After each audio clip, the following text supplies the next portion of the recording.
Добро вечер, вести на Канал 5. Во целост е одобрен обвинителниот акт за пожарот во Кочанската дискотека Пулс, а судскиот процес ќе го води судијката Диана Груевска-Илиевска. Станува збор за судијка која има 19 годишен судиски стаж, а во јавноста е позната по случајот Подкуп, кој заврши со ослободителна одлука за поранишниот премиер Зоран Заев, а таа го водеше и судскиот процес за автобуската несреќа Ласкарци.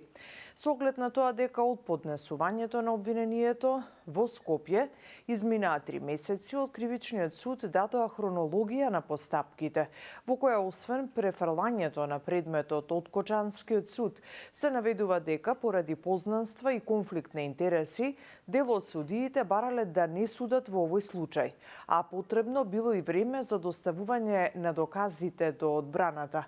Со оглед дека станува збор за обвинителен акт во кој што има 37 обвинети лица, кои што има 33 бранители, беше исклучително тешко да се достави обвинителниот акт до сите нив, особено од причина што на голем дел од нив мерките притвор беа заменети, па во моментот на достава претседателот на Советот за оцена имаше потешкотии да утврди кој обвинет каква мерка има и каде се наоѓа.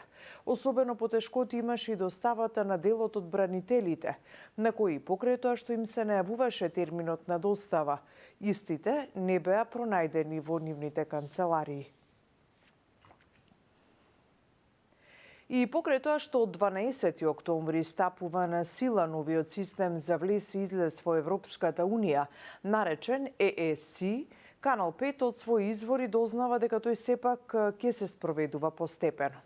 Ова се однесува на земјите членки на Европската Унија кои гравитираат во Западен Балкан, односно Хрватска, Унгарија, Бугарија и секако Грција. Тоа би значило дека имплементацијата ќе почне со така наречена помека верзија на системот, што предвидува само регистрација на патниците без нивно фотографирање. Деновиве се очекува и официјална потврда на информацијата. Премиерот Мицкоски денеска во владата оствари средба со српскиот колега Ѓуро Мацут, кој престојува во официјална посета на нашата земја, соопштија од владата.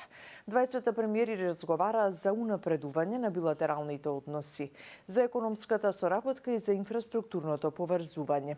Акцент беше ставен на трговската размена, заедничките енергетски проекти и на олеснувањето на движењето на луѓе и стоки, се вели во соопштението. Премиерот Мицкоски истакна дека Србија е искрен партнер и пријател со кого ја споделуваме визијата за стабилен, безбеден и просперитетен Балкан.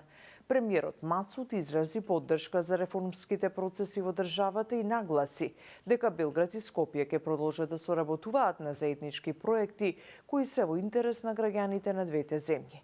Двете страни се согласија дека продлабочувањето на пријателските врски меѓу двете држави представува значаен придонес за регионалната стабилност и за европската перспектива на Западен Балкан, соопшти владата.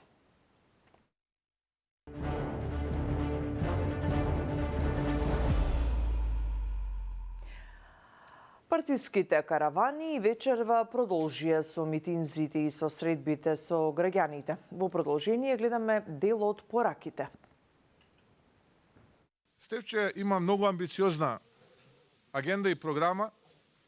Тоа е она што мене ме прави среќен, бидејќи ја прати работата на владата и мора да ја прати, ако сака да биде успешен и да испорача тоа што го ветува.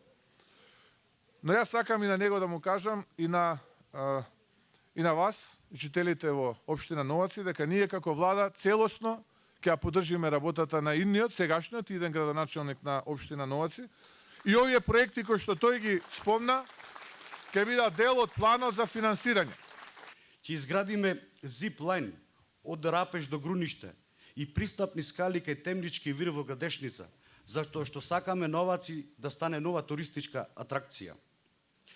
Ќе изградиме мини пазар во Новаци, нашите производи ќе имаат свое место, а нашите земјоделци директно ќе можат да продаваат. Ќе го уредиме влезовите во селата Далбеговци, Горно и Долно Агларци со лед осветлување. За секое село да има модерно осветлување и да се гордее со својот изглед. Вие, најверните поддржувачи, сте моторот на тоа движење. Вашата енергија на терен, во секој мало, во секој семејство, е она што ќе разбуди надежта кај разочарените и кај оние кои замолкнаа. Без силен СДСМ, единствената надеж дека Македонија ќе биде правична, човечна, демократска држава со јасна визија и пат напред едноставно пропаѓа. А без вас нема СДСМ и нема иднина за правдата. Само едно знај, запомни синко. Човештината не се купува на пазариште или на гранап. Домашното воспитување, честноста, поминот со луѓето, занаетот и да се сака и да се брани земјата што те родила и хранела, од дамнина била нашата неголема вредност во нашето семејство. Оти тоа е исконско, наше македонско. Ете, тоа е оменетот од мене и нека се пренесува од колено на колено.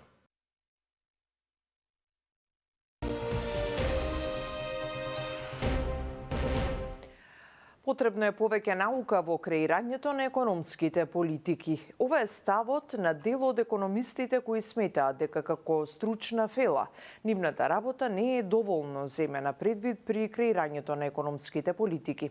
Сандра Спасовска за ова. Тргнувајќи од ковид кризата па се до денес, светската економија се соочува со низа предизвици, економскиот амбиент е несигурен и надлежните при креирање на политиките мора да ги земаат предвид научните анализи и истражувања.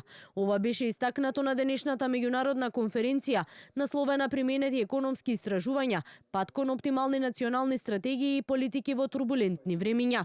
Според академик Абдуламенав Беџети, владата мора да ја применува и донесената долгорочна стратегија за развој на државата 2024-2044, која вели за жал е заборавена. Ние донесовме една долгорочна стратегија за развој на Република Македонија 2024-2044.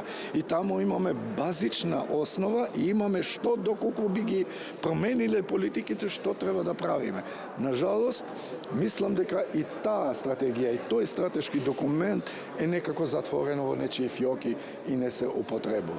Во време кога неизвестноста се уште е присутна, а последиците од кризите се уште се чувствуваат, соработката меѓу научната фела и креатурите на политиките е клучна, оценува и професорот Бурче Триновски, кој вели токму тоа и целта на денешната конференција, да преку заеднички јазик се најде мост како резултатите да се преточат во политики. Промените во нашата земја се многу страни.